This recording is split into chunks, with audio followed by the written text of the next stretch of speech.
नमस्कार बच्चों। तो आज अपन स्टार्ट करने जा रहे हैं ऑप्टिकल आइसोमरिज्म। ठीक है, ऑप्टिकल आइसोमरिज्म। इससे पहले अपन ने स्ट्रक्चरल आइसोमरिज्म कंप्लीट किया, उसके बाद अपन ने ज्योमेट्रिकल आइसोमरिज्म यानी स्टीरियो आइसोमरिज्म स्टार्ट किया। स्टीरियो आइसोमरिज्म में अपन ने ज्योमेट्रिकल कंप्लीट किया और इसके बाद अपन ऑप्टिकल आइसोमरिज्म स्टार्ट करने जा रहे हैं। ठीक है, ऑप्टिकल आइसोमरिज्म तो समझते हैं। Compound which have same molecular formula यानी same structural formula but different stereo chemical formula. उनका स्टीरियो फार्मूला डिफरेंट हो, मतलब 3D में उनका ओरिएंटेशन डिफरेंट हो, along with different behaviour towards plane polarised light. PPL के रिगार्डिंग उनका बिहेवियर डिफरेंट हो। ठीक है, पीपीएल के regarding are called optical isomers of each other. उन्हें क्या बोलते हैं? एक दूसरे के ऑप्टिकल आइसोमर बोलते हैं। ठीक है, आगे अब बात करते हैं कि अगर पीपीएल के रिगार्डिंग उनका बिहेवियर डिफरेंट हो तो अब ये पीपीएल क्या होती है। तो पीपीएल को समझने के लिए अपन देखते हैं, सबसे पहले अपने पास एक लाइट सोर्स होगा। ठीक है, एक ऑर्डिनरी लाइट सोर्स होगा। अब ये ऑर्डिनरी लाइट सोर्स जो होता है ये मल्टी डायरेक्शनल होता है। मल्टी डायरेक्शनल मतलब हर डायरेक्शन में मूव करेगा। अब इस ऑर्डिनरी लाइट को अपन पास करते हैं निकोल प्रिज्म से। निकोल प्रिज्म से पास होने के बाद अब निकोल प्रिज्म इस मल्टी डायरेक्टेड लाइट को सिंगल डायरेक्टेड लाइट में कन्वर्ट कर देती है। ठीक है, मतलब यहाँ से केवल वही लाइट पास होगी जिसकी एक पर्टिकुलर डायरेक्शन होगी। अपन इसको यूँ समझ सकते हैं कि इसके अंदर एक स्लिट होगी। लेट सपोज ये स्लिट है। ठीक है, अब इस स्लिट से जो जो सनलाइट जिसकी डायरेक्शन इसकी डायरेक्शन में होगी वो तो यहाँ से पास हो जाएगी और बाकी यहीं पर ब्लॉक हो जाएगी। तो निकोल प्रिज्म क्या करता है, इस मल्टी डायरेक्शनल वाली लाइट को सिंगल डायरेक्शन वाली लाइट में, मतलब केवल वही लाइट्स पास हो पाती है जो एक पर्टिकुलर डायरेक्शन रखती हो। तो ये जो पर्टिकुलर डायरेक्शन वाली यानी सिंगल डायरेक्शन वाली लाइट है इसे बोला जाता है प्लेन पोलराइज्ड लाइट। ठीक है, जिसकी डायरेक्शन इस पीपीएल वाले डायरेक्शन से अलग होगी वो तो यहाँ ब्लॉक हो जाएगी, वो तो आगे पास ऑन ही नहीं होगी। ठीक है, तो इसे बोला जाता है पीपीएल, प्लेन पोलराइज्ड लाइट। अब इस पीपीएल को जब अपन अपने सॉल्यूशन से पास करते हैं, अपना सॉल्यूशन जिसमें ऑर्गेनिक कंपाउंड रखा हो, ठीक है, तो एक पोलरीमीटर ट्यूब होगी। उस पोलरीमीटर ट्यूब के अंदर एक सॉल्यूशन फिल्ड होगा, वो सॉल्यूशन जिसमें अपना ऑर्गेनिक कंपाउंड प्रेजेंट होगा। ठीक है, अब ये जो इंसिडेंट लाइट है जब इस ट्यूब से पास होगी तो अपना ऑर्गेनिक कंपाउंड, अब ये ऑर्गेनिक कंपाउंड इस पीपीएल के रिगार्डिंग अलग अलग बिहेवियर शो करता है। या अब यहाँ दो बातें हो सकती है, या तो ये ऑर्गेनिक कंपाउंड इस पीपीएल को रोटेट करवा दे। अगर ये ऑर्गेनिक कंपाउंड पीपीएल को रोटेट करवा देगा इसका मतलब ये ऑप्टिकल एक्टिव कंपाउंड है, और अगर ये इस पीपीएल को रोटेट नहीं करवा पाएगा मतलब ये ऑप्टिकल इनएक्टिव कंपाउंड है। ठीक है, अब जब ये इसे रोटेट करवाएगा तो रोटेट करवाने के दो तरीके हैं, या तो ये इसे क्लॉकवाइज रोटेट करवाए या ये इसे एंटी क्लॉकवाइज रोटेट करवाए। जब क्लॉकवाइज रोटेट करवाएगा इसका मतलब अपना जो कंपाउंड है वो डेक्स्ट्रो रोटेटरी है, इसे डी फॉर्म बोला जाता है। और अगर एंटी क्लॉकवाइज रोटेट करवाएगा इसका मतलब अपना जो कंपाउंड है वो लीवो रोटेटरी है, यानी कि एल फॉर्म है उस वो एल फॉर्म रखता है। एल फॉर्म मतलब लीवो रोटेटरी, मतलब लाइट को एंटी क्लॉकवाइज रोटेट करेगा, और स्मॉल डी फॉर्म मतलब डेक्स्ट्रो रोटेटरी, मतलब लाइट को क्लॉकवाइज रोटेट करवाएगा। ठीक है, तो ये दोनों तो ऑप्टिकल एक्टिव कंपाउंड होंगे। इन दोनों केसेस में तो कंपाउंड ऑप्टिकल एक्टिव होगा। लेकिन अगर मान लो पीपीएल का कोई रोटेशन नहीं होता है, नो रोटेशन ऑफ लाइट, इसका मतलब अपना कंपाउंड ऑप्टिकल इनएक्टिव है। सिंपल है यहाँ तक, बहुत सिंपल। चले, अब इसके बाद में यहाँ एक पॉइंट आता है जिसे बोलते हैं optical rotation angle. Optical rotation angle यानी जिस एंगल से पीपीएल रोटेट होती है। ठीक है, मतलब अपना ऑर्गेनिक कंपाउंड पीपीएल को रोटेट करता है जिस एंगल से, उस एंगल को बोला जाता है ऑप्टिकल रोटेशन एंगल। ठीक है, जैसे ये यहाँ से लेफ्ट में इतना मूव कर गया, ये राइट में इतना मूव कर गया, इतने एंगल से, angle of rotation by which a molecule rotate the PPL by which a molecule, ठीक है, जो अपना कौन सा मॉलिक्यूल, जो पोलरिमीटर ट्यूब के अंदर सॉल्यूशन में प्रेजेंट है। A molecule rotate the PPL towards clockwise और एंटी क्लॉकवाइज डायरेक्शन। अब बात करते हैं वो कौन कौन से फैक्टर हैं जो लाइट के, जो ऑप्टिकल रोटेशन एंगल को अफेक्ट करते हैं। तो factors affecting optical rotation angle, सबसे पहला है नेचर ऑफ सब्सटेंस, ठीक है, सब्सटेंस का नेचर वो अफेक्ट करता है ऑप्टिकल रोटेशन को। इसके बाद में nature of solvent, nature of solvent,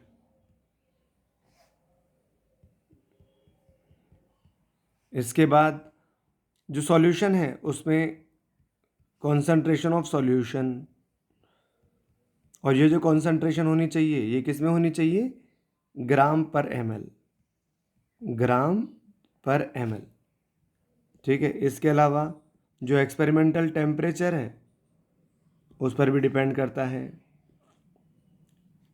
temperature. उसके अलावा पोलरिमीटर ट्यूब की जो लेंथ है, ठीक है, लेंथ ऑफ पोलरिमीटर ट्यूब, और ये किस में होनी चाहिए, इन डेसीमीटर। और एक last wavelength of incident light, wavelength of incident light की वेवलेंथ पर भी डिपेंड करता है, ठीक है। तो ये देखो, पहले तो उस ट्यूब के अंदर क्या क्या प्रेजेंट है, उसमें सब्सटेंस प्रेजेंट है, उस पर डिपेंड करता है, सॉल्वेंट प्रेजेंट है, उस पर डिपेंड करता है, सॉल्यूशन की कंसंट्रेशन पर डिपेंड करता है, ठीक है, पोलरिमीटर ट्यूब की लेंथ पर डिपेंड करता है, और दो चीज़ें टेम्परेचर और इंसिडेंट वेव की वेवलेंथ, इन पर भी डिपेंड करता है, ठीक है। चलो, इसके बाद में नेक्स्ट पॉइंट आता है specific rotation angle, specific rotation angle, specific rotation angle alpha से रिप्रेजेंट करते हैं इसे, कि एक पर्टिकुलर टेम्परेचर और इंसिडेंट वेव की एक पर्टिकुलर वेवलेंथ पर जो एंगल ऑफ रोटेशन होगा उसे बोला जाएगा स्पेसिफिक रोटेशन एंगल, ठीक है। तो देखो, ये जो अल्फा होता है, अल्फा T डिग्री सेल्सियस, और लैम्डा ये होता है थीटा अपॉन L इंटू सी, थीटा अपॉन L इंटू सी। ये थीटा क्या है, ये ऑप्टिकल रोटेशन, L क्या है, पोलरिमीटर ट्यूब की लेंथ, C क्या है, कंसंट्रेशन ऑफ सॉल्यूशन, ठीक है। तो optical rotation angle, optical rotation angle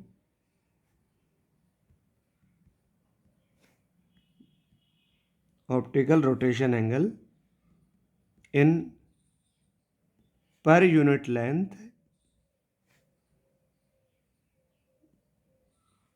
per unit length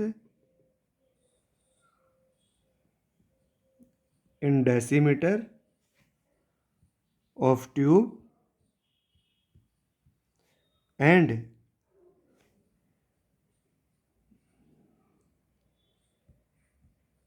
per unit concentration of tube, per unit concentration of solution in gram per ml is known as specific rotation angle. आपको बिल्कुल भी definition याद करने की ज़रूरत नहीं है। अरे अगर इसको 1 बोल दिया जाए 1 ग्राम पर ml, इसको 1 बोल दिया जाए मतलब 1 डेसीमीटर क्यूब, तो जो थीटा होगा वही किसके बराबर होगा, अल्फा के बराबर होगा। यही अपन ने इसी फॉर्मूले से इसकी डेफिनेशन बनाई है, तो no need to learn such definitions. ठीक है, हाँ जी। अब इसके बाद में ये स्पेसिफिक रोटेशन एंगल हो गया। इसके बाद में नेक्स्ट पॉइंट आता है theoretical condition, theoretical condition for optical activity. Optical activity मतलब कंपाउंड ऑप्टिकली एक्टिव होगा नहीं होगा, इसके लिए क्या थ्योरेटिकल कंडीशन है, theoretical condition for optical activity. ठीक है, तो अब आप देखिए, अब तो ऑप्टिकल एक्टिविटी के लिए कंडीशन क्या है, ऑप्टिकल एक्टिविटी के लिए कंडीशन है कि कंपाउंड अनसिमेट्रिकल होना चाहिए, element of symmetry should be absent. ठीक है, तो अपन समझते हैं all the optical active, all the optical active compound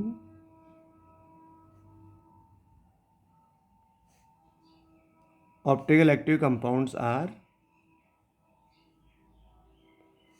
always unsymmetrical, always unsymmetrical। ठीक है, अनसिमेट्रिकल, बस यही इसकी इकलौती कंडीशन है कि कंपाउंड कैसा होना चाहिए, अनसिमेट्रिकल होना चाहिए। ठीक है,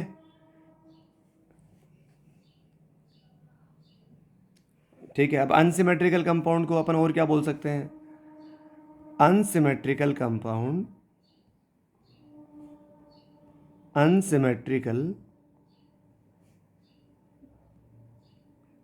compound are, unsymmetrical compound are having non superimposable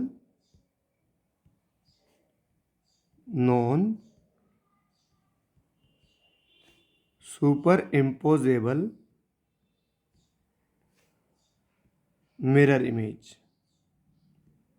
mirror image मतलब इनकी जो इमेज मिरर इमेज होती है वो एक दूसरे पर सुपर इम्पोज नहीं होती है। ठीक है, इसका मतलब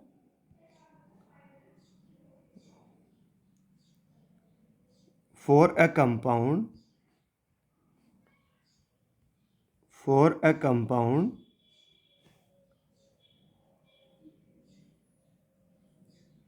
having optical activity,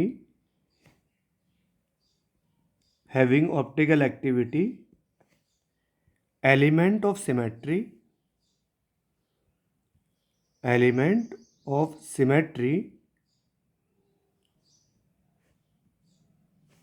should be absent,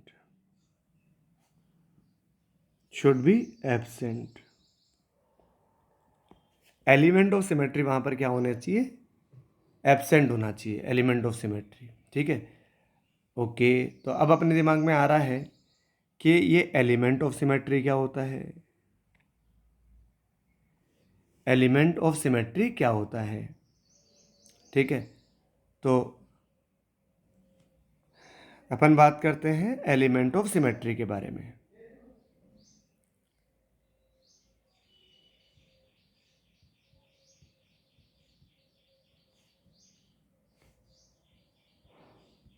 element of symmetry, अब एलिमेंट ऑफ सिमेट्री में मेनली अपन दो तरह की सिमेट्री डिस्कस करेंगे, सेंटर ऑफ सिमेट्री,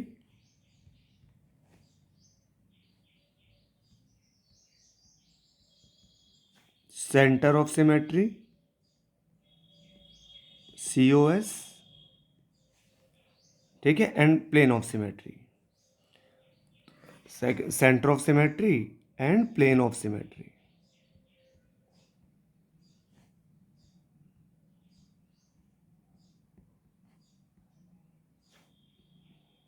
POS। तो पहला अपन डिस्कस करते हैं centre of symmetry.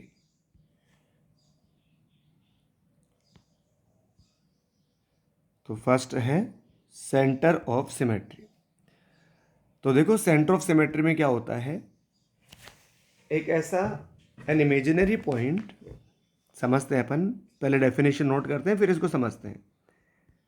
An imaginary point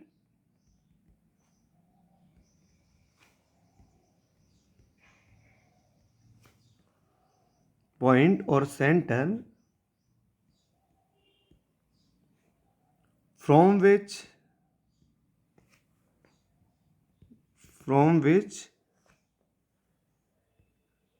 at equal distance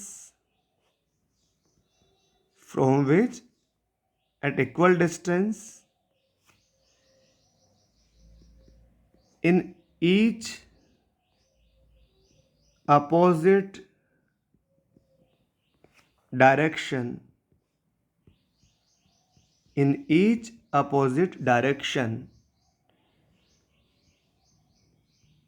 same atom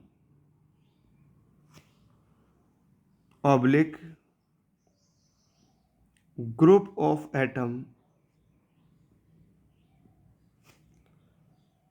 are present। Her direction में सेम ग्रुप होना चाहिए, हर अपोजिट डायरेक्शन में। ठीक है, तो जैसे अगर अपन इसके एग्जाम्पल के बारे में बात करें, तो जैसे लेट सपोज ये मेरे पास कोई रेक्टेंगल है। अब इस सेंटर से मैं इस डायरेक्शन में जाऊं तो भी मुझे कॉर्नर मिलेगा, और उतना ही अपोजिट में इस डायरेक्शन में जाऊं तो भी मुझे कॉर्नर मिलेगा। सेम सिनेरियो मिला। अब अगर मैं यहाँ से इधर जाऊं तो भी मुझे इसका वर्टेक्स मिलेगा, और इधर सेम अपोजिट डायरेक्शन में जाऊं तो इधर भी इसका वर्टेक्स मिलेगा। जैसे मानो मेरे पास में ये एक स्ट्रक्चर है, बेंजीन का स्ट्रक्चर है। अब मैं सेंटर से इधर की तरफ जाऊं तो मुझे वर्टेक्स मिलेगा, तो अपोजिट डायरेक्शन में गया तो भी वर्टेक्स मिला।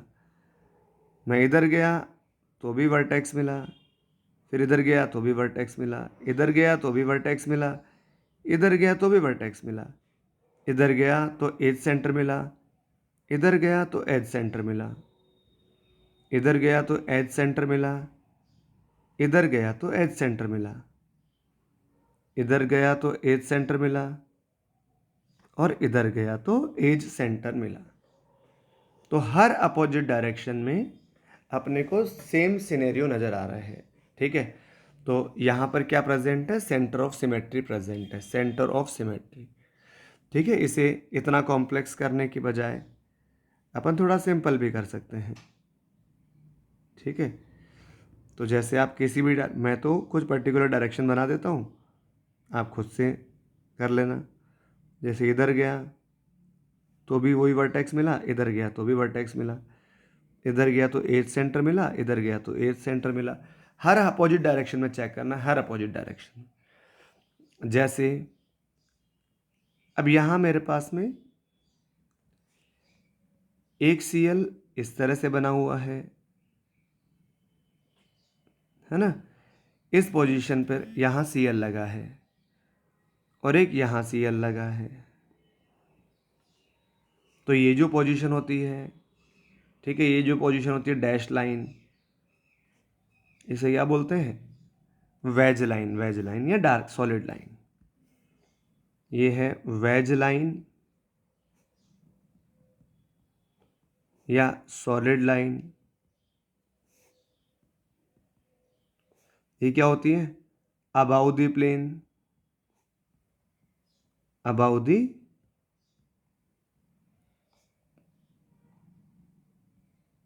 Plane of molecule.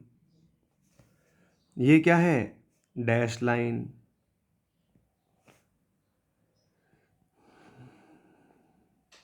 ठीक है, डैश लाइन। और ठीक है, ये डैश लाइन को और क्या बोलते हैं, below the plane of molecule.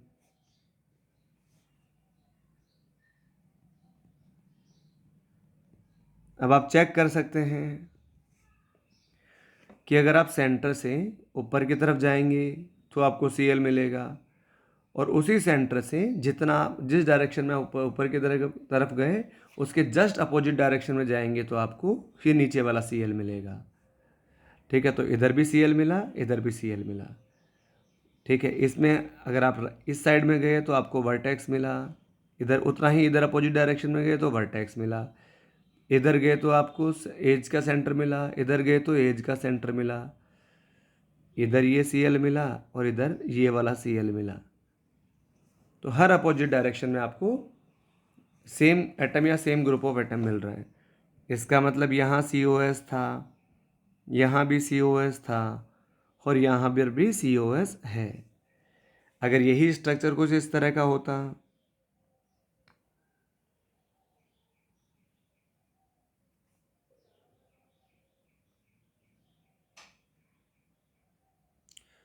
ये सी एल ऊपर की तरफ और ये दूसरा वाला सी एल भी वेज पोजीशन पर, तो ये भी ऊपर की तरफ। अब आप जब सेंटर से ऊपर की तरफ चलोगे तो सी एल मिलेगा, लेकिन उसी डायरेक्शन में अगर आप पीछे की तरफ चलोगे, ठीक है, तो वहाँ आपको सी एल नहीं मिल नजर आएगा, क्योंकि अगर एक सी एल ऊपर की तरफ है तो दूसरा सी एल उसके अपोजिट डायरेक्शन में नीचे की तरफ होना चाहिए, लेकिन यहाँ ऐसा नहीं होगा। इसका मतलब यहाँ सेंटर ऑफ सिमेट्री नहीं है, सेंटर ऑफ सिमेट्री नहीं है। ठीक है, जैसे अब ये इस तरह का है कि यहाँ एक सी एल है और यहाँ एक सी एल है, तो अब आप सेंटर से ऊपर गए तो सी एल मिला, सेंटर से नीचे गए तो सी एल नहीं मिला। इसका मतलब इसमें सेंटर ऑफ सिमेट्री नहीं है। आप कितने भी स्ट्रक्चर चेक कर सकते हैं, जैसे जैसे मानो मेरे पास में ये ट्राइंगल है। अब ट्राइंगल में सेंटर ऑफ सिमेट्री नहीं है। देखो, मैं इसमें ऊपर की तरफ गया तो मुझे वर्टेक्स मिला, लेकिन नीचे की तरफ गया उतना ही डिस्टेंस पर तो मुझे वर्टेक्स नहीं मिला। ठीक है, तो यहाँ वर्टेक्स नहीं मिला, इसका मतलब इसमें सेंटर ऑफ सिमेट्री नहीं है। जैसे मान लो मेरे पास ये पेंटागन है। अब पेंटागन में अगर अपन इधर की तरफ गए तो अपन को वर्टेक्स मिला, ठीक है, लेकिन अगर मैं उतना ही अपोजिट डायरेक्शन में जाऊंगा तो मुझे वर्टेक्स नहीं नज़र आएगा, वर्टेक्स नज़र नहीं आएगा। ठीक है, तो इस तरह से, तो यानी यहाँ पर भी सेंटर ऑफ सिमेट्री नहीं है। तो इस तरह अपन काफ़ी सारे एग्जाम्पल, बहुत सारे एग्जाम्पल में ऐसे ट्राई कर सकते हैं कि इनमें सेंटर ऑफ सिमेट्री है या नहीं है। जैसे लेट सपोज कुछ एग्जाम्पल और करते हैं। ये आ जाएगा सी डबल बॉन्ड सी, इधर आ जाएगा CH3, इधर आ जाएगा CH3, इधर आ जाएगा H और इधर आ जाएगा H। जैसे सी डबल बॉन्ड सी, इधर CH3, इधर CH3, इधर H और इधर H। अब ऑब्वियसली आपको दिखाई दे रहा होगा कि यहाँ कहीं इसका सेंटर होगा, इस सेंटर से ऊपर की तरफ गया और इसी सेंटर से नीचे की तरफ गया, तो जो ग्रुप ऑफ एटम ऊपर की तरफ मिल रहा है वही ग्रुप ऑफ एटम नीचे की तरफ मिल रहा है। यहाँ पर अपन इधर की तरफ गए तो हाइड्रोजन मिला और इधर की तरफ गए तो भी हाइड्रोजन मिला। ठीक है, तो यहाँ हर अपोजिट डायरेक्शन में सेम एटम या सेम ग्रुप ऑफ एटम मिल रहा है। तो ये क्या है, ये वैसे ट्रांसफॉर्म है। ठीक है, और इसमें क्या प्रेजेंट है, COS प्रेजेंट है, पर इस सिस पोजीशन में आपको दिख रहा होगा हर अपोजिट डायरेक्शन में नहीं है। तो ये वैसे सिस है और इसमें सेंटर ऑफ सिमेट्री नहीं है, सेंटर ऑफ सिमेट्री नहीं है। तो इस तरह बड़ा इजीली अपन समझ सकते हैं सेंटर ऑफ सिमेट्री के बारे में। अब सेकंड बात करते हैं अपन प्लेन ऑफ सिमेट्री के बारे में। ठीक है, प्लेन ऑफ सिमेट्री के बारे में। तो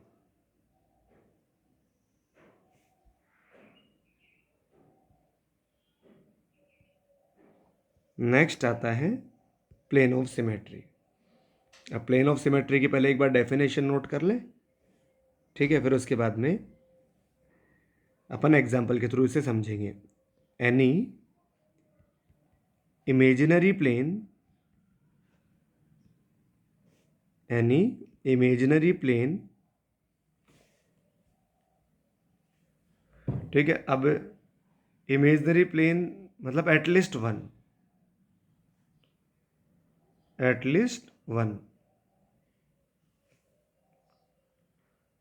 any imaginary plane if present in the molecule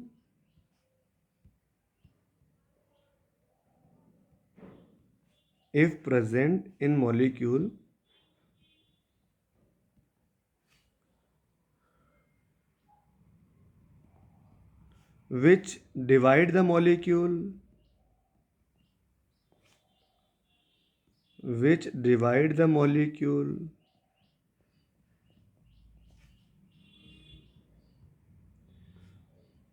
into two equal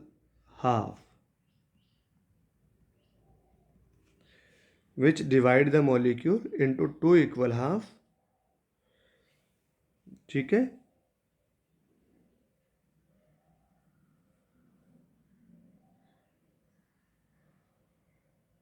Any imaginary plane if present in the molecule which divide the molecule into two equal half, then such compound having plane of symmetry,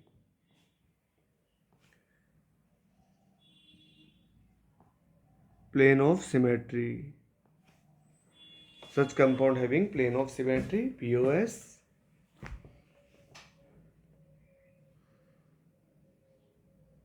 and compound having POS, compound having POS or COS are optically inactive, ठीक है। जैसे अपन try करते हैं, जैसे let suppose मेरे पास ये एक compound है। अब ये इसमें प्लेन ऑफ सिमेट्री है कि नहीं है, तो अपन एक काम करते हैं, इसमें इसको इस प्लेन से कट करके करने की कोशिश करते हैं। अब इस प्लेन से जब कट किया तो ये मॉलिक्यूल दो इक्वल पार्ट में डिवाइड हो गया, बिल्कुल डिवाइड हो गया। इसका मतलब इसके अंदर प्लेन ऑफ सिमेट्री है। जैसे ये अपने पास एक मॉलिक्यूल है, अगर मैं इस मॉलिक्यूल को इस प्लेन से कट करूं, अगर मैं इस मॉलिक्यूल को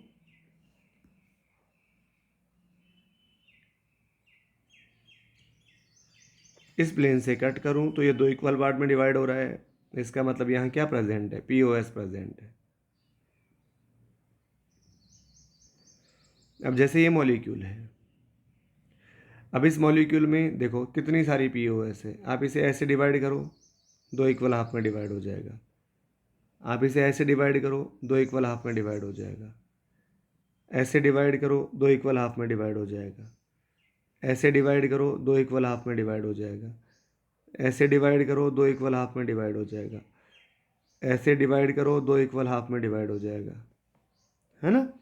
तो इस तरह से ये दो इक्वल, ये बहुत सारी इसके अंदर POS प्रेजेंट है, प्लेन ऑफ सिमेट्री प्रेजेंट है, ठीक है।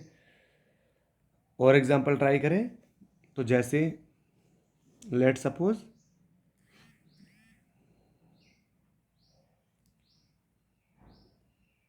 मेरे पास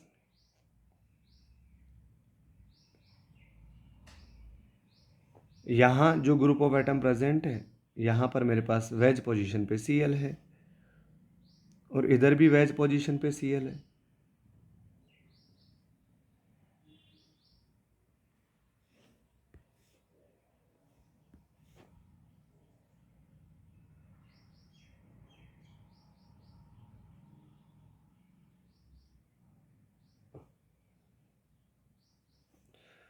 ठीक है, दोनों वेज पोजीशन पे Cl है।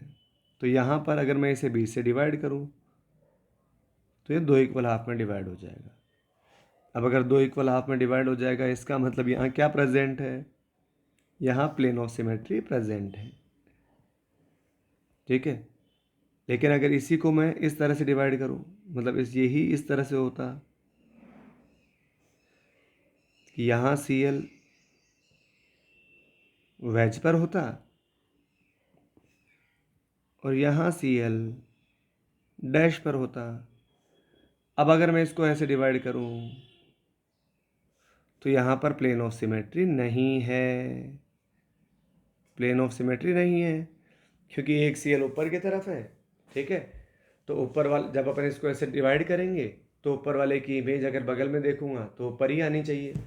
ठीक है भाई, जैसे अपन अपनी बॉडी में सिर ऊपर की तरफ है, पैर नीचे की तरफ है, जब मिरर में देखते हैं तो सिर ऊपर है तो ऊपर ही तो नजर आएगा मिरर में भी, तो और लेग्स नीचे है तो नीचे ही तो नजर आएंगे, है कि नहीं। तो इसका मतलब वहाँ प्लेन ऑफ सिमेट्री प्रेजेंट है। ठीक है, अगर दोनों वेज पर हैं तो, और या दोनों डैश पे हैं तो, और अगर एक वेज पर एक डैश पे है तो वहाँ प्लेन ऑफ सिमेट्री प्रेजेंट नहीं है। ठीक है, तो अगर मान लो मेरे पास में ये मॉलिक्यूल इस तरह से गिवन है कि यहाँ पर ये Cl है और ये Cl है, अब बताओ ये कंपाउंड ऑप्टिकल एक्टिव होगा कि नहीं होगा। तो भाई आपको ऐसे मॉलिक्यूल में दोनों केस कंसिडर करने पड़ेंगे कि इट मे बी कि दोनों Cl ऊपर की तरफ हों, आपको दोनों केस कंसिडर करने पड़ेंगे कि या तो दोनों Cl ऊपर की तरफ हों सेम साइड में, या दोनों Cl अपोजिट साइड में हों। ठीक है, ये ऊपर की तरफ है और ये नीचे की तरफ है, इस तरह से दोनों केस कंसिडर करने पड़ेंगे। तो फिर इसमें तो अपने को POS दिख रही है और इस वाले में POS नहीं है, ये अभी अभी अपन ने चेक किया है। ठीक है ना भाई, ओके। इसके अलावा और भी बहुत सारे एग्जाम्पल अपन ट्राई कर सकते हैं, जैसे लेट सपोज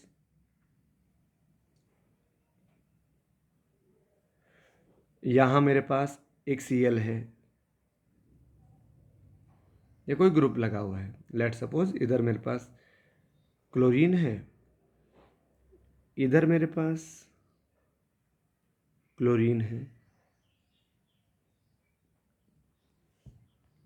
ठीक है, इसको अपन थोड़ा अच्छे से बना लेते हैं।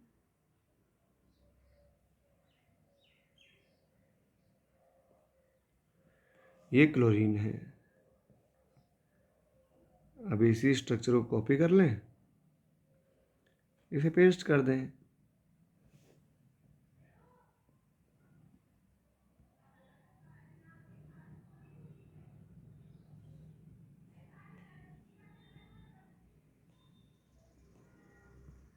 इस तरह से। अब अगर मान लो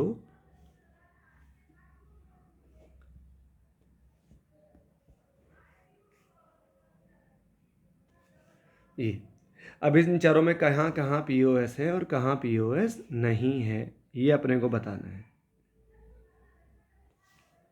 ठीक है, अब आप देखो इस पहले वाले में अपन इसे 20 से डिवाइड करेंगे तो 2 इक्वल हाफ में डिवाइड हो जाएगा। Cl ऊपर है, ऊपर की इमेज ऊपर आ रही है।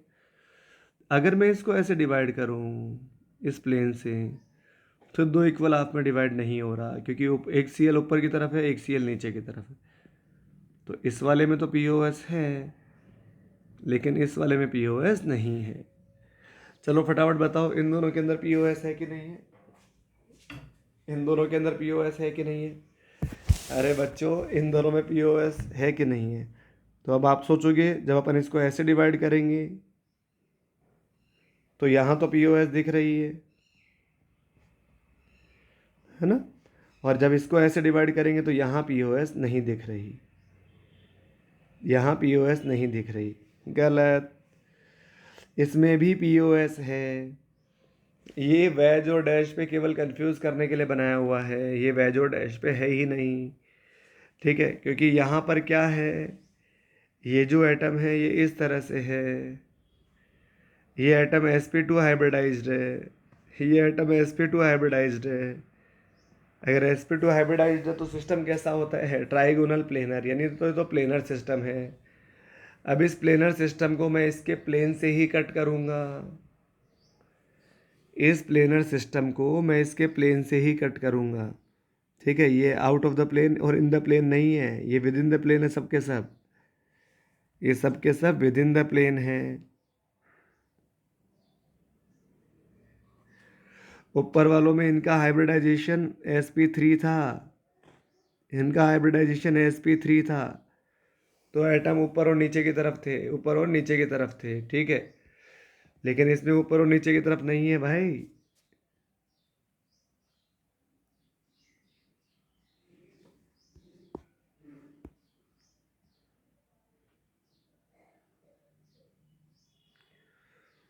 अब ये ऊपर और नीचे की तरफ नहीं है, ये पूरा का पूरा एक प्लेन में ही है, प्लेन में ही।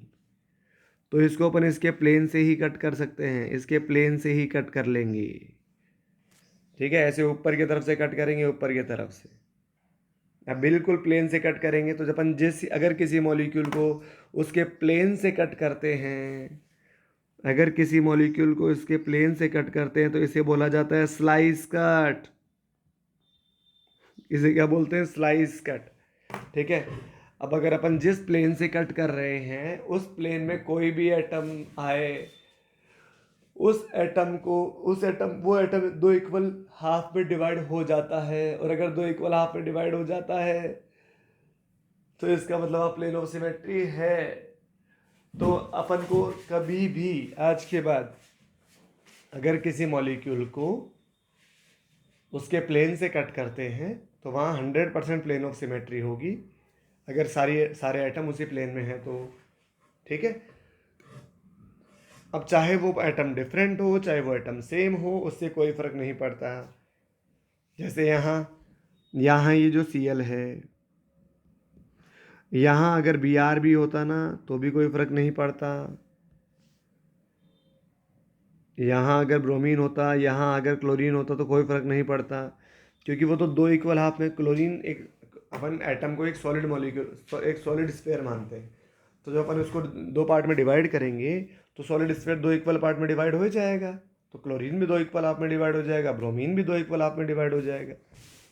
ठीक है, हाँ जी, चलो। तो इस तरह से अपन इसे स्लाइस कट कर सकते हैं। तो अब यहाँ पर अपन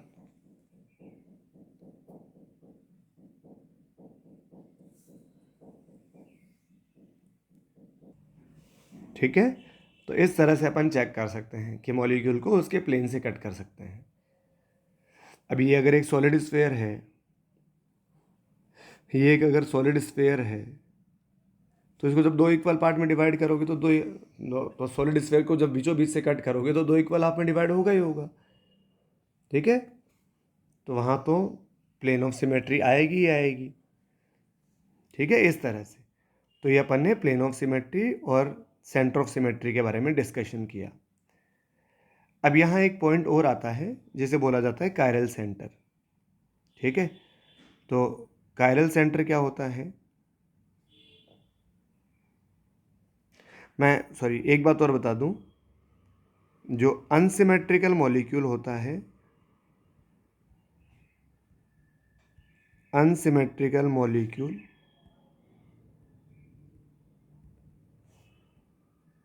is also known as chiral molecule, while symmetrical molecule is also known as achiral molecule। ठीक है, अब यहाँ कायरल और एकायरल मॉलिक्यूल के साथ साथ एक टर्म आती है जिसे बोलते हैं chiral centre. Chiral centre.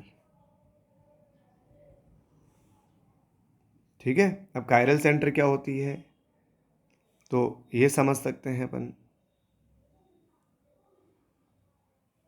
Any sp3 hybridised atom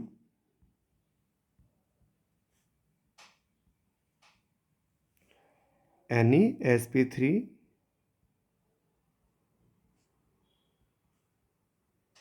hybridized atom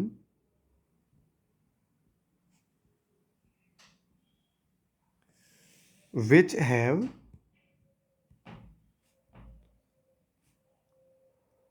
all four different valencies.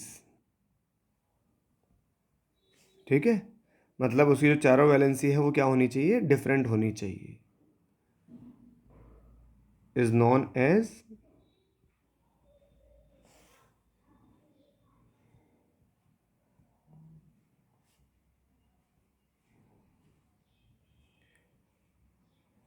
all four different valencies around any atom is known as, ठीक है, is, दोबारा समझते हैं, any sp3 hybridized atom in molecule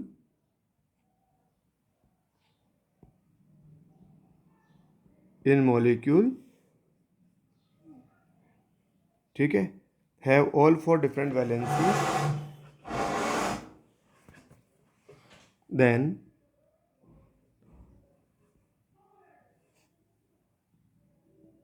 such compound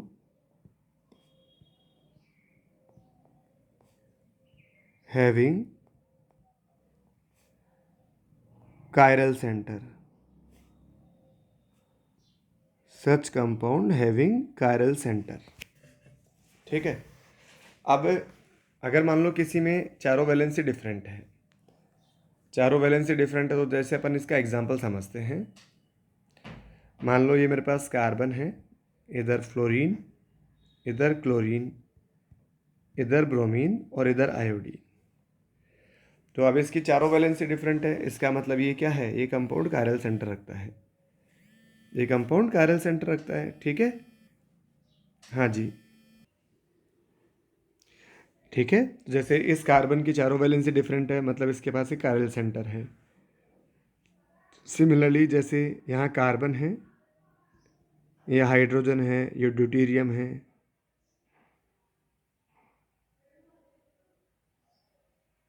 ये tritium है और ये chlorine है। तो इस कार्बन की भी चारों वैलेंसी डिफरेंट है। ठीक है, तो ये भी कैसा है, ये कार्बन कैसा है, कायरल सेंटर है। तो यहाँ पर अब देखो, इसमें ये जो दो हाइड्रोजन है और ये जो ड्यूटेरियम है, ये तो क्या है, इन द प्लेन, ये तो क्या है, in the plane of molecule, molecule और कार्बन। अब ये क्या है, ये वेज पोजीशन है, वेज मतलब आउट ऑफ द प्लेन। ये Cl क्या है, डैश पोजीशन पर है, ये है इन द प्लेन, है ना, इनसाइड द प्लेन। तो इसके बाद में जैसे अगर मान लो ये इसको इस तरह से रिप्रेजेंट किया जाए 2D के फॉर्म में, 2D के फॉर्म में, यहाँ मिथाइल है, यहाँ इथाइल है, यहाँ OH है, यहाँ NH2 है। ठीक है, तो ये इसका ये क्या है, ये कायरल सेंटर है, कायरल सेंटर है, तो इसकी चारों वैलेंसी क्या है, डिफरेंट है ना। इस तरह से अपन फाइंड आउट कर सकते हैं। अब ये कायरल सेंटर जो होता है वो sp3 एटम होता है, sp3 हाइब्रिडाइज्ड एटम। ठीक है, जैसे यहाँ कार्बन है, यहाँ क्लोरीन है, यहाँ डबल बॉन्ड O ये है, इधर एक H है। तो इस कार्बन को देखो आप, इस पर एक मिथाइल है, एक हाइड्रोजन है, एक क्लोरीन है, एक ये कीटो ग्रुप लगा हुआ है। तो इसकी चारों वैलेंसी क्या है, डिफरेंट है। अगर मान लो ये इस तरह का केस है कि इधर OH NH2, अब इसकी चारों वैलेंसी डिफरेंट नहीं है, तो ये कायरल सेंटर नहीं है। ठीक है, तो यहाँ कायरल सेंटर नहीं है, कायरल सेंटर कितना है, 0 है। इस तरह से अब इसमें और भी एग्जांपल देखे जा सकते हैं। जैसे मान लो यहाँ पर ये नाइट्रोजन, ये CH3, C2H5, C3H7, और इस पे क्या है, ये एक lone pair. Lone pair is considered as different group, lone pair को अपन एक डिफरेंट ग्रुप की तरह कंसिडर करते हैं। इसका मतलब इसकी चारों वैलेंसी भी क्या है, डिफरेंट है। तो ये भी क्या है, कैरल सेंटर। कैरल सेंटर को अपन स्टार से रिप्रेजेंट कर सकते हैं। अब अपन इसको अमोनियम आयन जैसे CH3 C2H5, ये आ जाएगा H, ये आ जाएगा C3H7, और इस पर है पॉजिटिव। अब इसकी चारों वैलेंसी डिफरेंट है, तो ये भी क्या है, कैरल सेंटर है। जैसे मानो मेरे पास एक मॉलिक्यूल है, मेरे पास ये एक मॉलिक्यूल है,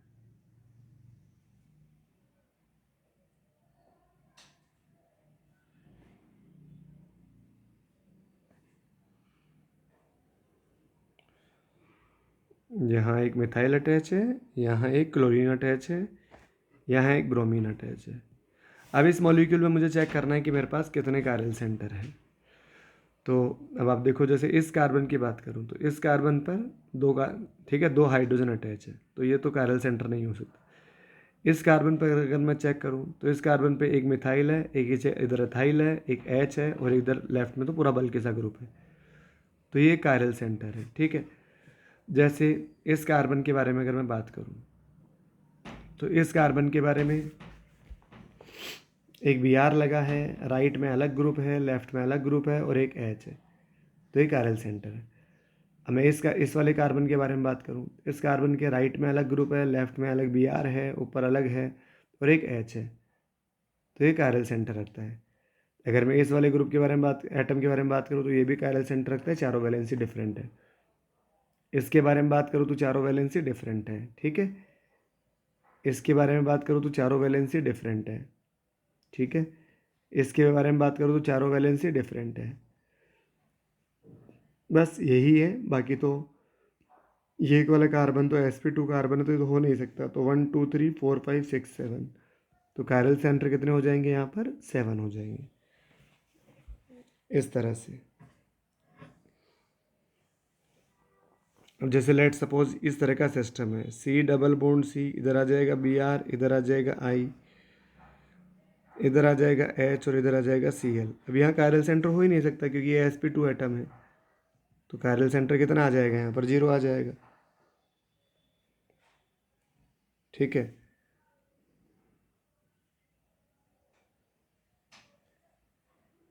अब यहाँ पर एक मिथाइल है, एक मिथाइल इधर है। अब यहाँ अगर अपन चेक करें तो इस वाले एटम पर देखो, इस पर एक मिथाइल ग्रुप अटैच है, एक हाइड्रोजन अटैच है। फिर आप आगे की तरफ मूव करते जाओ, इधर चलोगे CH2 मिलेगा, इधर चलोगे CH2 मिलेगा, उसके आगे चलोगे CH2 मिलेगा, उसके आगे चलोगे CH2 मिलेगा। ठीक है, उसके आगे चलोगे यहाँ कार्बन, और इधर भी चलोगे तो यहाँ कार्बन, दोनों आपस में मैच कर गए इसी पॉइंट पर आकर। जहाँ तक वो मैच कर गए उस पॉइंट तक तो कोई डिफरेंस आया ही नहीं। इसका मतलब यहाँ कायरल सेंटर कितना है, 0 है। कायरल सेंटर 0 है। ठीक है,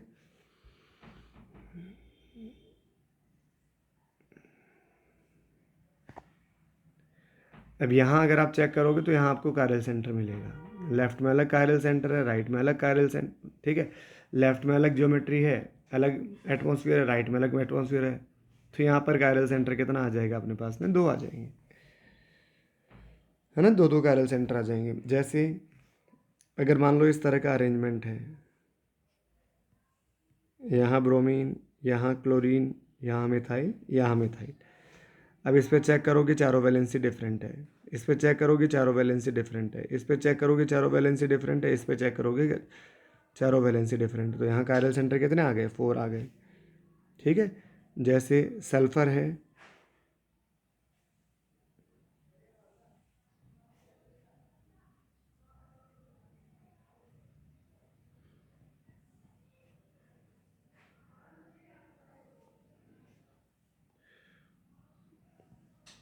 अब इस सल्फर को चेक करोगे तो इस सल्फर में 2 सिग्मा 2 लोन पेयर sp3 तो है, लेकिन दोनों लोन पेयर तो सेम ही वैलेंसी हुई ना, सेम ही। ठीक है, तो यहाँ तो कायरल सेंटर है नहीं। अगर आप इसको चेक करोगे तो यहाँ इस कार्बन पे चारों वैलेंसी डिफरेंट है, एक क्लोरीन है, एक सल्फर है, राइट में CH2 है, ऊपर हाइड्रोजन है। ठीक है, इस सल्फर को चेक करोगे तो यहाँ पर एक चारों वैलेंसी चेक करो, ये भी sp3 एटम है, sp3 एटम है, तो एक तरफ इथाइल, एक तरफ लोन पेयर, एक तरफ ऑक्सीजन, एक तरफ अलग ग्रुप। तो यहाँ कायरल, ये भी क्या हो जाएगा, कायरल सेंटर हो जाएगा। कायरल सेंटर कितना हो गया यहाँ पर, 2 हो गया। तो इस तरह से ज़रूरी नहीं है कि कार्बन ही होगा, ठीक है। कार्बन ही हो तो उसे अपन कायरल सेंटर बोलेंगे। कोई भी sp3 एटम जिसकी चारों वैलेंसी डिफरेंट हो, ठीक है, तो वो क्या होगा, वो कायरल सेंटर होगा। वो क्या होगा, वो कायरल सेंटर होगा, ठीक है। हाँ जी।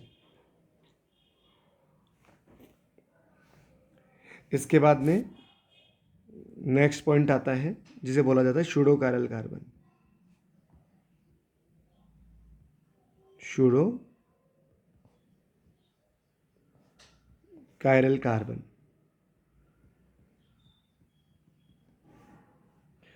लिखो।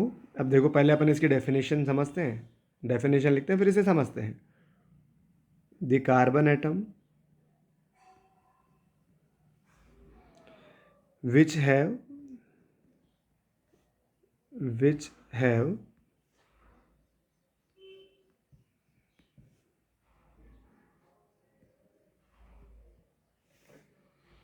two similar group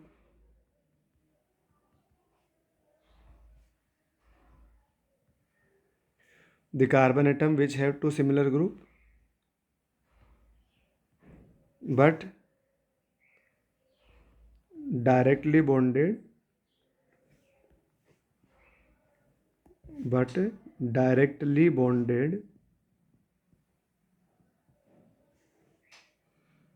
to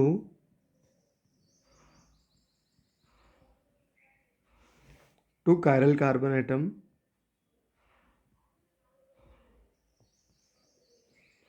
directly bonded to two chiral carbon atoms. The carbon atom which have two same group but directly bonded to two chiral carbon atoms, ठीक है, which have two same group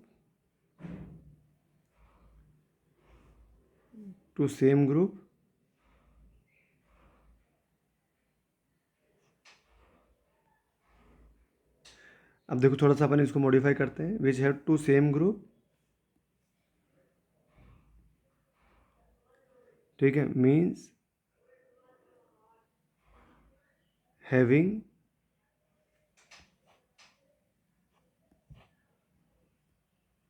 these same group having chiral center.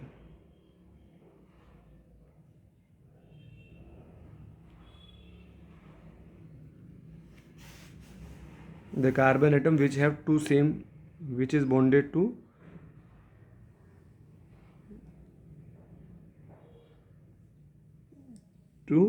that carbon which having chiral center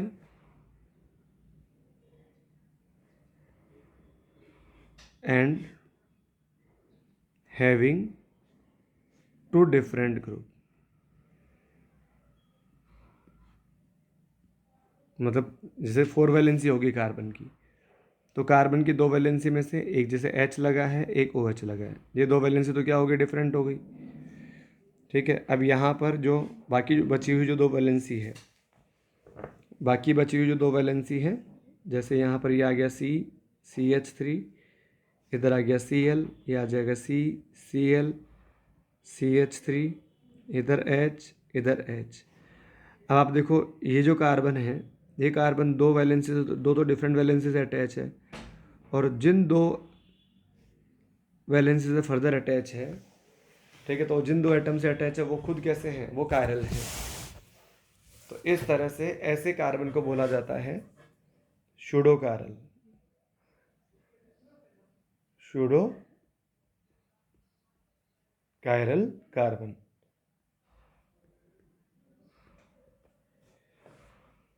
pseudo chiral carbon है ना, इसे बोला जाता है। मतलब ये जो कंपाउंड है ये कायरल होगा कि नहीं होगा, है ना, एग्जैक्टली ये कायरल होगा कि नहीं होगा, ये इन बाकी जो 2 ग्रुप हैं जिनके पास कायरल सेंटर है उनके कॉन्फ़िगरेशन पर डिपेंड करेगा। ठीक है, हाँ जी। चलो अब अपन बात करते हैं how to check optical activity. Next point आता है हाउ टू चेक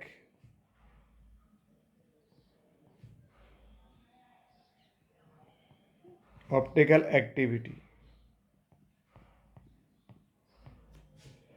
चलो पैसे एक ये पॉइंट समझने से पहले मैं एक बात और बता देता हूँ आपको। Note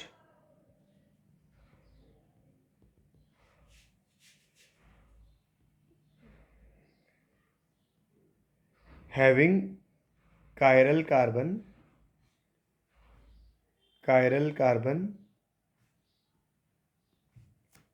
is not necessary or sufficient condition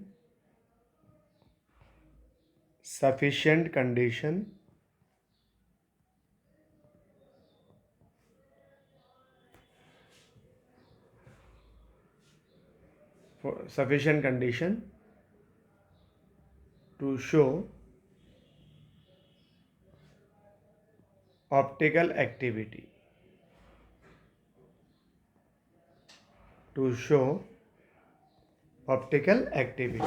ठीक है। ऑप्टिकल एक्टिविटी शो करने के लिए कायरल कार्बन का प्रेजेंस नेसेसरी और सफिशिएंट कंडीशन नहीं है ना। इस बात को अभी अपन नोट करेंगे और बाद में इसके बारे में ध्यान रखेंगे। ठीक है, मतलब इसको समझेंगे अपन थोड़ी देर में। ज़रूरी नहीं है कि कायरल सेंटर हो तो मॉलिक्यूल कायरल होगा, नहीं होगा, नहीं हो तो भी होगा या नहीं होगा। How to check optical activity. अब यहाँ मेरे पास 3 पॉसिबिलिटी है।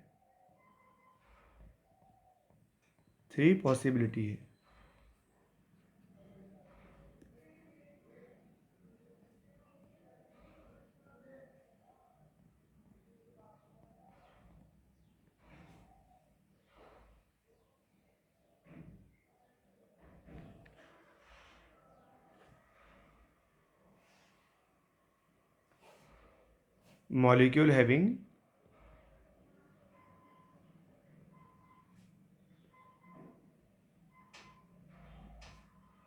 One chiral carbon, molecule having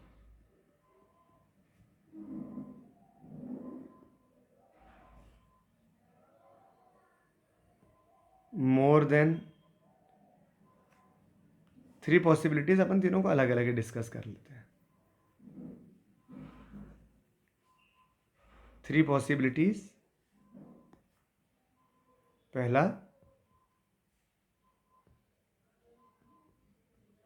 molecule having one chiral carbon.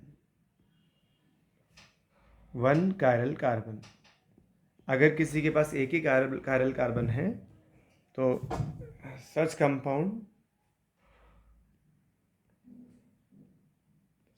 Compound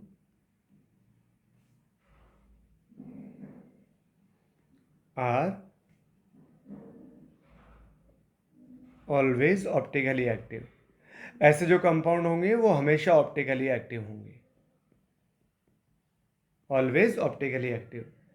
ठीक है, अब ये हमेशा ऑप्टिकल एक्टिव होंगे क्योंकि इनमें कभी भी सिमेट्री नहीं आ सकती। ठीक है, अब लेकिन इनमें एक एक्सेप्शन है। तो पहले अपन जैसे ये देख लेते हैं कि ये हाइड्रोजन है, इधर ब्रोमीन है, इधर क्लोरीन है, इधर फ्लोरीन है। अब यहाँ एक कायरल सेंटर है, कायरल कार्बन कितना है 1। ये कैसा है, अनसिमेट्रिकल मॉलिक्यूल है,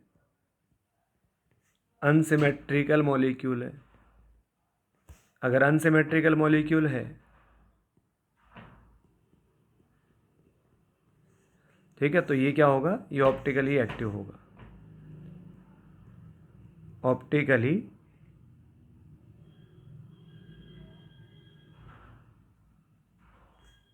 एक्टिव।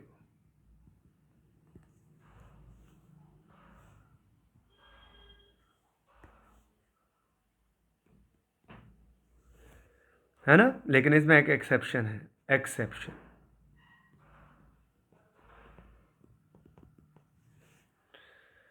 एक्सेप्शन है जैसे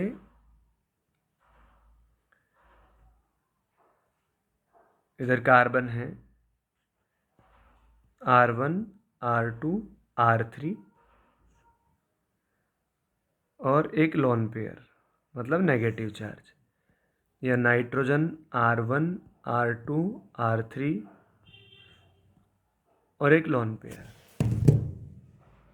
ठीक है, यहाँ क्या होता है, यहाँ अम्ब्रेला इन्वर्जन होता है।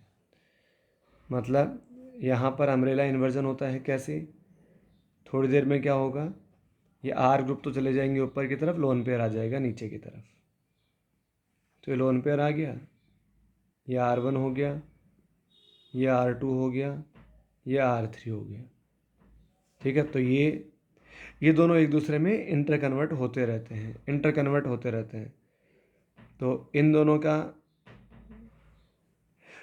की जो मीन स्ट्रक्चर बनती है वो एक टाइम ऐसा आता है जिसमें R1 R2 R3 ये तीनों के तीनों एक ही प्लेन में हो जाते हैं। जब ये R1 R2 R3 नीचे से ऊपर की तरफ जा रहे होंगे तो एक बीच वाली पोजीशन आएगी, ठीक है, जिसमें तीनों R और नाइट्रोजन ये चारों के चारों एक ही प्लेन में होंगे। अब चारों के चारों एक ही प्लेन में है तो इसमें क्या प्रेजेंट है, इसमें POS प्रेजेंट है ना, इसमें POS प्रेजेंट है। और POS प्रेजेंट है तो ये क्या हो जाएगा, ऑप्टिकल इनएक्टिव हो जाएगा, ऑप्टिकल इनएक्टिव हो जाएगा। आगे बात समझ में। सिमिलरली ये भी ऐसा ही शो कर सकता है, ये कार्बन ये लोन पेयर चला जाएगा नीचे की तरफ, ये आ जाएगा R1, ये आ जाएगा R2, ये आ जाएगा R3, R1 R2 R3, है ना, इस तरह से। तो ये भी क्या हो जाएगा, इसमें भी वही सेम जैसा नाइट्रोजन में अपन ने देखा ऐसे यहाँ कार्बन नेगेटिव में हो जाएगा। तो इसमें भी क्या हो जाएगी, POS हो जाएगी। और अगर प्लेन ऑफ सिमेट्री हो जाएगी तो ये क्या हो जाएगा, ऑप्टिकली इनएक्टिव हो जाएगा,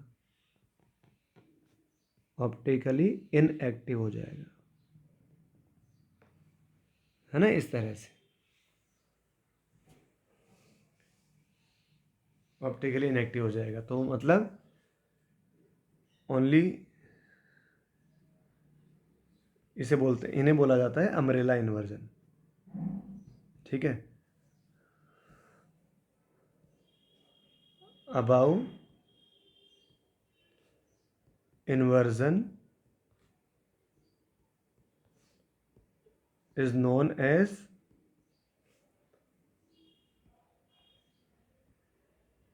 umbrella इन्वर्जन। इस इन्वर्जन को क्या बोलते हैं, अम्ब्रेला इन्वर्जन बोलते हैं, है ना। तो condition for umbrella inversion, condition for umbrella inversion, क्या कंडीशन है,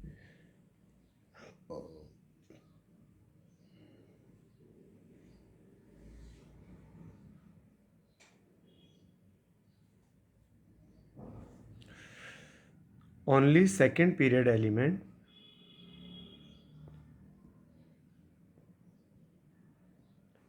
only second period element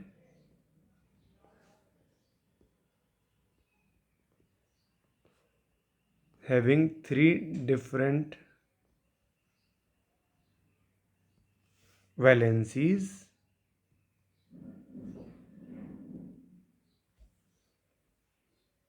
and one lone pair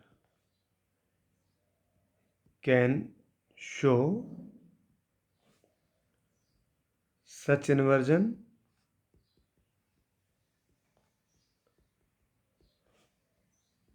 and due to this inversion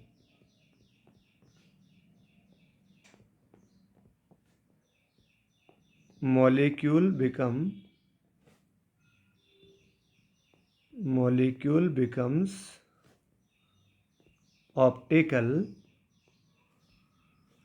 inactive due to POS, due to plane of symmetry, POS।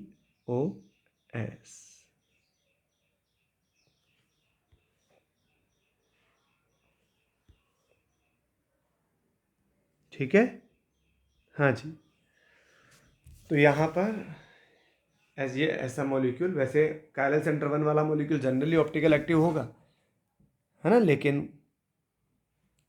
किस इस तरह के umbrella inversion वाले case में वो optical inactive हो जाता है।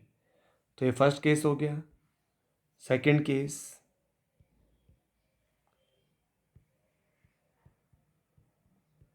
Molecule having more than one chiral centre, molecule जो एक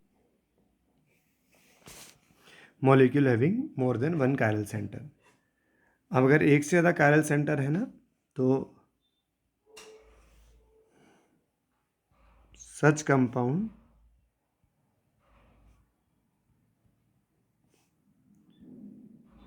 may be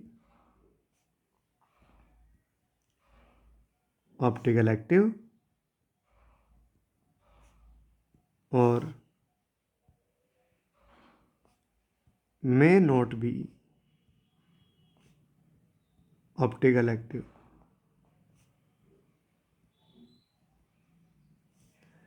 ऐसे कंपाउंड ऑप्टिकल एक्टिव हो भी सकते हैं और नहीं भी हो सकते, है ना। तो जैसे अगर मतलब फिर वही बात, अगर सिमेट्री होगी तो ऑप्टिकल एक्टिव नहीं होंगी, और अगर सिमेट्री नहीं है तो ऑप्टिकल एक्टिव होंगी। जैसे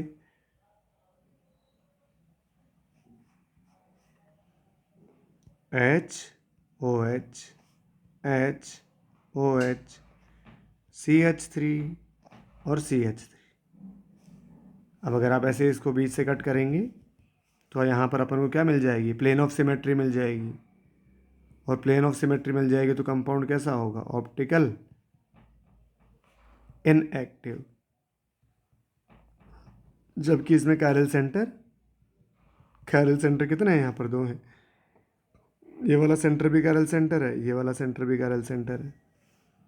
तो अब आप देखो, जैसे अगर मान लो यही कंपाउंड इस तरह से होता, CH3 CH3, इधर H, इधर OH, इधर OH, इधर H। अगेन यहाँ भी 2 कायरल सेंटर हैं, यहाँ भी 2 कायरल सेंटर हैं। अब अगर 2 कायरल सेंटर हैं तो ये ऑप्टिकल एक्टिव हो भी सकता है और नहीं भी हो सकता है। तो ये ठीक है। अब ये पहले वाले में 2 कायरल सेंटर 2 थे, वो ऑप्टिकल इनएक्टिव था। इसमें कायरल सेंटर 2 हैं, ठीक है, लेकिन यहाँ प्लेन ऑफ सिमेट्री यहाँ नहीं है, ठीक है। कुछ कहेंगे यहाँ सर यहाँ सेंटर ऑफ सिमेट्री है, ठीक है। अरे यहाँ सेंटर ऑफ सिमेट्री नहीं है। ये भी एक बहुत अच्छा समझने वाला पॉइंट है। आप देखो, ये जो रिप्रेजेंटेशन होता है इसे बोलते हैं फिशर रिप्रेजेंटेशन। फिशर रिप्रेजेंटेशन जो होता है बेसिकली, ठीक है, इसमें ये इस तरह से होता है कि ये दोनों तो होते हैं आउटसाइड द प्लेन, और ये जो दोनों होते हैं ये इनसाइड द प्लेन होते हैं। ये इस तरह का रिप्रेजेंटेशन होता है। तो यहाँ पर H अगर आगे की तरफ है, ये वाला H अगर आगे की तरफ है, तो अपोजिट साइड में H कहाँ होना चाहिए था, पीछे की तरफ होना चाहिए था। फिर ये ओरिजेंटल लाइन तो कहाँ होती है, आगे की तरफ होती है। तो जस्ट अपोजिट डायरेक्शन में 180 डायरेक्शन में 2 अपोजिट ग्रुप नहीं मिल पाएंगे आपको। ऐसा लग रहा है कि सर दोनों हाइड्रोजन अपोजिट है, बेटा ये हॉरिजॉन्टल लाइन आगे की तरफ है, टुवर्ड्स द ऑब्जर्वर है, आउटसाइड द प्लेन है, ठीक है। तो दोनों H ऊपर की तरफ हैं।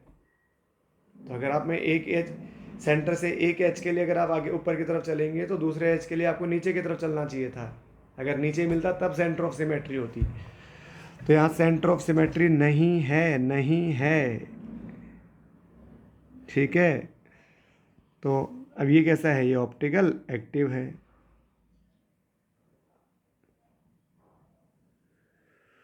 ये कंपाउंड ऑप्टिकल एक्टिव है।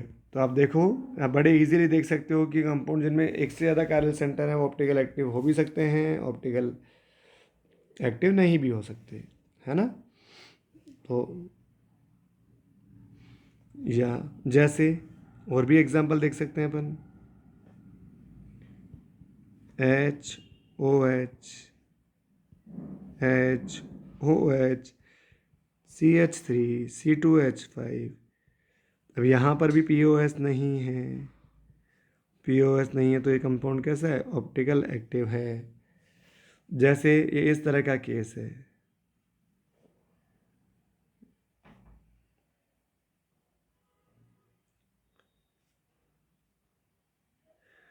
अब ये कंपाउंड भी कायरल सेंटर है, इसके पास भी कायरल सेंटर है, पर यहाँ प्लेन ऑफ सिमेट्री है, यहाँ प्लेन ऑफ सिमेट्री है।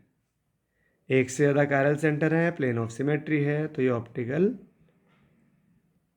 इनएक्टिव होगा, ऑप्टिकल इनएक्टिव आइसोमर होगा। ठीक है, लेकिन अगर मैं इसी को इस तरह से शो करूं, यहाँ एक मिथाइल इधर की तरफ है, एक मिथाइल नीचे की तरफ है। अब इसमें प्लेन ऑफ सिमेट्री नहीं है। कायरल सेंटर कितने हैं, दो हैं। कायरल सेंटर कितने हैं, दो हैं। ये रहा कायरल सेंटर, ये रहा कायरल सेंटर, ये ठीक है। तो ये कंपाउंड कैसा होगा, ये ऑप्टिकल एक्टिव होगा, है ना। इस तरह से अपन बड़े इजीली बता सकते हैं कि कंपाउंड में दो कायरल सेंटर फिर भी वो ऑप्टिकल एक्टिव है या नहीं है। ठीक है। अब जैसे अपन एक क्वेश्चन के बारे में डिस्कशन करते हैं।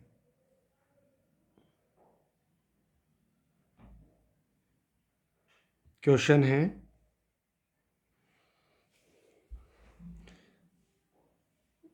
फाइंड आउट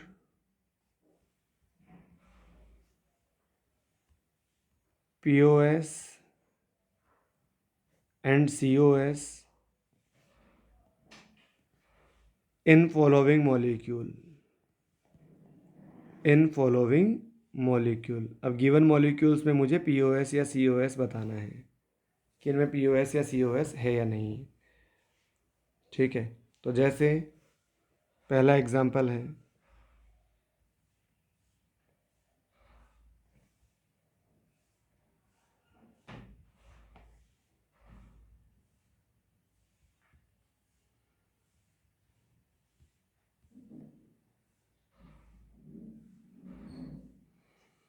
नोट करते जाएं।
जैसे अब इन कंपाउंड में ऊपर को चेक करना है, तो सबसे पहले इस पहले वाले कंपाउंड में अगर मैं इसको इस प्लेन से कट कर दूं, इस प्लेन से कट कर दूं, तो इस प्लेन में जो जो आ रहा है वो तो उनको देखने की तो ज़रूरत ही नहीं है, उनके अलावा जो बच गया उनको देख लो। तो यहाँ पर देखो ये क्या है, एक कायरल सेंटर है, Cl है, H है, इधर I है, इधर Br है। ये कायरल सेंटर है, ये भी कायरल सेंटर है, ये भी कायरल सेंटर है। कायरल सेंटर तो यहाँ 4 है। अब इस कंपाउंड में प्लेन ऑफ सिमेट्री मुझे दिख रही है कि इस प्लेन से कट करेंगे तो ये वाला जो Cl है ये भी ऊपर की तरफ है, ये वाला Cl भी ऊपर की तरफ है, ऊपर की इमेज ऊपर आ जाएगी। ठीक है, और अगर प्लेन ऑफ सिमेट्री दिख रही है तो ये कंपाउंड कैसा है, ऑप्टिकल इनएक्टिव है। ठीक है, अब इस वाले कंपाउंड में अब अपन कैसे भी करके देख ले, इसमें सिमेट्री नहीं मिल सकती। ठीक है, इसमें सिमेट्री नहीं मिल सकती, इसमें सिमेट्री नहीं है, ना इसमें POS है, ना इसमें COS है, तो ये कंपाउंड ऑप्टिकल एक्टिव है। हालांकि इस पहले वाले कंपाउंड में सेंटर ऑफ सिमेट्री तो नहीं है। इस वाले कंपाउंड में अगर मैं यहाँ सेंटर से ऊपर की तरफ चलूँ तो मिथाइल मिलेगा इधर की तरफ, और उतना ही नीचे की तरफ चलूँ तो मिथाइल मिलेगा। यहाँ ऊपर की तरफ चलूँगा तो क्लोरीन मिलेगा, उतना ही नीचे की तरफ चलूँगा तो क्लोरीन मिलेगा। तो इस वाले कंपाउंड में सेंटर ऑफ सिमेट्री है बट प्लेन ऑफ सिमेट्री नहीं है। प्लेन ऑफ सिमेट्री नहीं है, कैसे भी करके देख लो, प्लेन ऑफ सिमेट्री नहीं है। ठीक है, तो अगर प्लेन ऑफ सिमेट्री नहीं है तो अब कोई सी भी एक सिमेट्री हो तो कंपाउंड ऑप्टिकल इनएक्टिव होता है, ऑप्टिकल इनएक्टिव होता है। इस वाले कंपाउंड में आप चेक करो, ना इसमें POS है, ना इसमें COS है, तो ये कंपाउंड ऑप्टिकल एक्टिव होगा। इस वाले कंपाउंड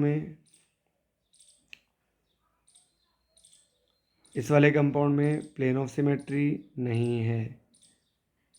प्लेन ऑफ सिमेट्री नहीं है क्योंकि अगर आप इस प्लेन से कट करोगे तो एक Cl ऊपर की तरफ है, एक Cl नीचे की तरफ है। ऊपर की इमेज तो ऊपर आनी चाहिए बेटा, ना इसमें COS है, तो ये कंपाउंड क्या होगा, ऑप्टिकल एक्टिव होगा। इस वाले कंपाउंड को देखोगे,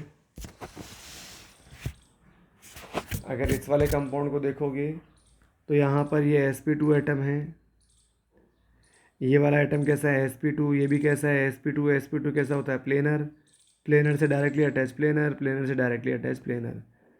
ठीक है, तो यहाँ पर पूरा मॉलिक्यूल ही कैसा हो जाएगा, ये प्लेनर मॉलिक्यूल हो जाएगा, प्लेनर। ठीक है, मतलब सारे के सारे एटम कैसे हैं, प्लेनर हैं। हालांकि यहाँ पर जो कार्बन है उसमें एक हाइड्रोजन है, एक हाइड्रोजन इधर, एक हाइड्रोजन इधर। सिमिलरली एक हाइड्रोजन इधर, एक हाइड्रोजन इधर, एक हाइड्रोजन इधर। तो जब आप इसको कट करोगे, ठीक है, तो इस हाइड्रोजन की इमेज इस हाइड्रोजन के सामने आ जाएगी, इस वाले की इमेज इसके सामने आ जाएगी, और बाकी सारे तो एक प्लेन में आ ही जाएंगे। तो यहाँ POS है और POS है, हालांकि यहाँ सेंटर ऑफ सिमेट्री नहीं है। POS है, सेंटर ऑफ सिमेट्री नहीं है, तो ये कंपाउंड ऑप्टिकल इनएक्टिव कंपाउंड होगा।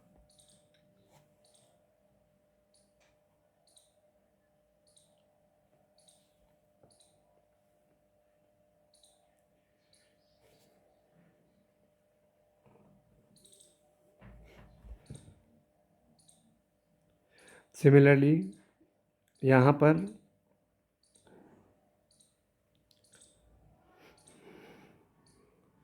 इस मॉलिक्यूल को अगर देखें तो यहाँ पर जो CH3 है,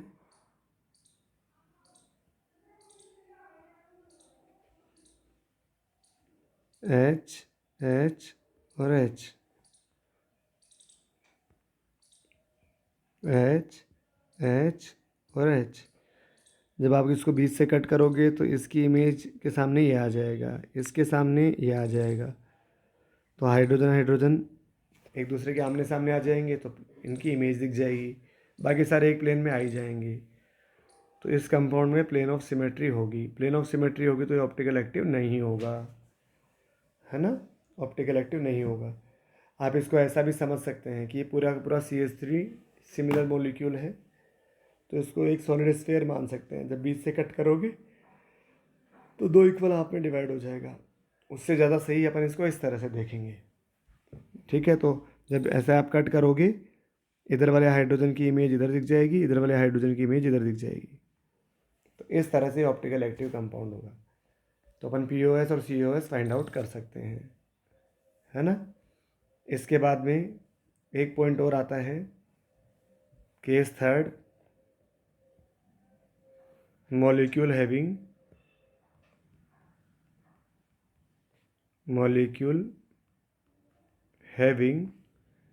zero chiral centre, molecule having zero chiral centre, जिनके पास जीरो कायरल सेंटर है। ठीक है, अब ये कंपाउंड जो होते हैं ये may be optical active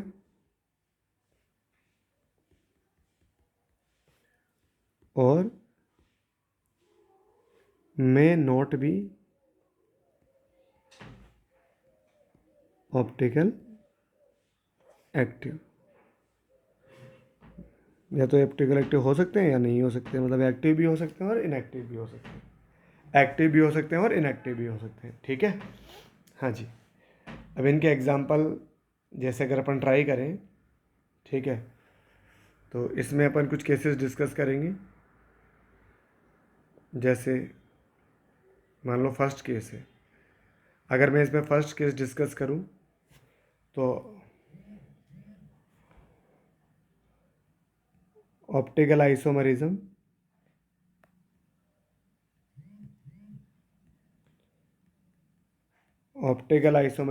in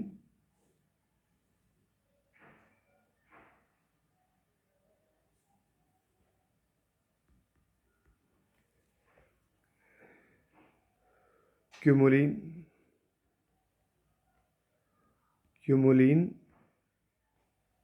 और एलिन सिस्टम,